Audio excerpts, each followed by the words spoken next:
I would just encourage you to stop and finish listening to the rest of this hour, because we're talking about building those environments in the backyard that can make a difference as to something you're going to put up and never use, or something you're going to get out there and use. Backyard shade covers, ramadas, pergolas, porch, patio covers, cantilevers, all made of nearly maintenance-free aluminum. Talk about that product a little bit.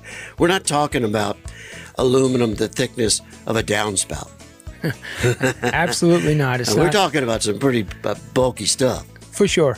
It's not soda can aluminum. That's what people Okay, right. often think. And then when people hear aluminum patio cover, their mind often goes to a mobile home park where it looks pretty dated and not exactly attractive.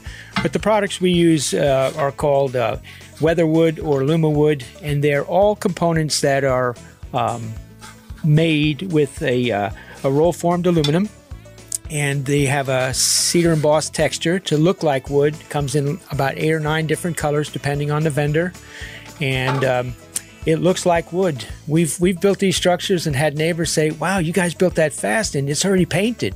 Yeah, it is. We bought it that way. Gotta love that, Yeah. for sure.